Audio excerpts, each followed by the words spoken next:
Hello everyone, this is Laura Cartwright. I'm the RN Quality and Education Coordinator, and I'm going to tell you guys about some COVID-19 updates that are going on in the building right now.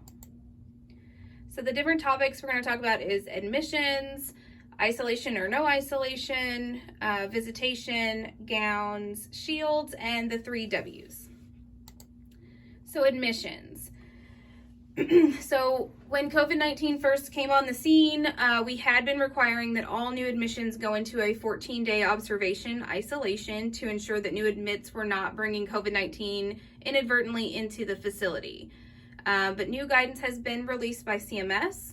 So now if a new admission has been fully vaccinated, so fully vaccinated means they've had both doses and it's been 14 days since they were vaccinated, then they do not have to go into observation isolation. So you've probably been up on rehab and you've seen the pink signs, or you've had a new admission on one of your floors and you've seen the pink signs. That is what the observation isolation is. New admissions who have not been fully vaccinated will still have to go into that 14-day observation precaution.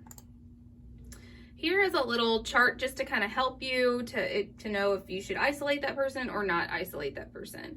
So right up at the top, you see admission, fully vaccinated, greater than 14 days since the second vaccine. If yes, no isolation. If not, they have to isolate. If they go off site for a doctor's appointment or surgery, something like that, and there's no known exposure. If they're vaccinated, they don't have to isolate upon return, but if they are not vaccinated, they do have to isolate upon return. And we're going to talk about visitors in just a minute, but if they are fully vaccinated, then visitors are allowed. If they are not fully vaccinated, then after their 14 days, on day 15, they can start receiving visitors. So visitation. We have been able to allow visitors back into the building on all of our units. It's great to see families reunited after this difficult year, but this is just a breakdown of how it's working. So for long-term care and personal care, it's going to be Spalding, Charity, Gardenside, and Maria. Families are sent a one call now message. Bridget sends those out, and it goes automatically to all of the family members, and it lets them know when and how to sign up for visits. When the families arrive, they're screened and given education on surgical masks, hand hygiene, and social distancing.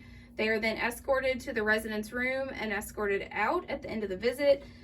Families and the resident, if able, must wear a mask the entire time. So if you go by a room and you see visitors in that room and they have their masks pulled down or off, we need to kindly remind them that they have to have it on. That is part of that CMS guidance. For this reason, we also can't have families bring meals in and eat meals with their loved ones right now because you have to have your mask off to do that, so we can't do that, unfortunately. Rehab is going to be a little bit different. So vaccinated people who've already had the vaccine, both doses, and they are 14 days beyond their second dose, and have had no known exposure to COVID-19 will be able to have visitors. Non-vaccinated people will not be able to have visitors, and they'll be in isolation. For rehab, there's not a sign-up sheet. There's so many people admitting and discharging, it would be very difficult to keep up with that. So it's a little bit different. Even numbered rooms will have visits on Monday, Wednesday, and Friday from 2 p.m. to 5 p.m. And odd numbered rooms will have visits on Tuesday, Thursday, and Saturday from 2 p.m. to 5 p.m. They still have to wear masks. They still have to be screened. They're only visitors anywhere in the building, regardless of rehab, are only permitted to go to the resident's room. They're not going anywhere else in the building. And again, they can't share meals. So they don't have to sign up. They can come anytime between 2 and 5 if their loved one is in an even room or odd room on this specific day. They do have to get screened, and they will need to be escorted. Gowns. At this time, we no longer need to utilize reusable gowns for more than one use. We have disposable gowns that we can use, or you can use reusable gowns one time and then throw it in the hampers and then get another one the next time you have to go into that room. We have enough PPE now, unlike we did previously, that we don't have to do that contingency strategy. We were reusing reusable gowns as a contingency because we did not have enough PPE or we were concerned about running out of PPE, but we no longer have to do that. There are hooks in the room still that say CNA and nurse. They'll still be in those rooms just in case we needed them again if there was a situation that came up or we had a need for them. But we won't be utilizing those right now. You're just going to grab a disposable gown, go into the room, and doff your disposable gown just like you normally would when you take PPE off. If it's a reusable gown, same thing. You just don't throw it in the garbage. You're going to throw it out in the hampers. Shields. So excited. Monday, April 5th, we will not be requiring staff to wear shields unless you are caring for someone in isolation. Surgical masks are still required to be worn at all times. If someone's in isolation, you still have to wear the whole thing. You have to wear your mask, your shield, your gown, and your gloves. But on Monday, starting Monday, we won't be requiring staff to wear shields anymore. So you can just wear your surgical mask. I know a lot of us are going to be very excited about that. Last thing is the 3 W's. So we're slowly getting back to normal. You can kind of see it, but we need to make sure that we keep our good habits that we've been doing so that we can keep up getting to be where we used to be.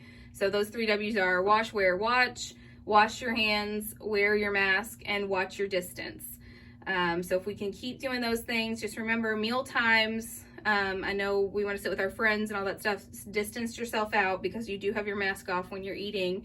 I remind people, smokers, if you're down smoking next to somebody, I mean, you're smoking, so you want to make sure that you're far apart from each other. And then always washing our hands, always hit that hand hygiene, hit the hand sanitizers, and when your hands are visibly soiled, we want to wash them for 20 seconds minimum with soap and water, get that good lather and get in all those spaces that people miss that we talk about all the time.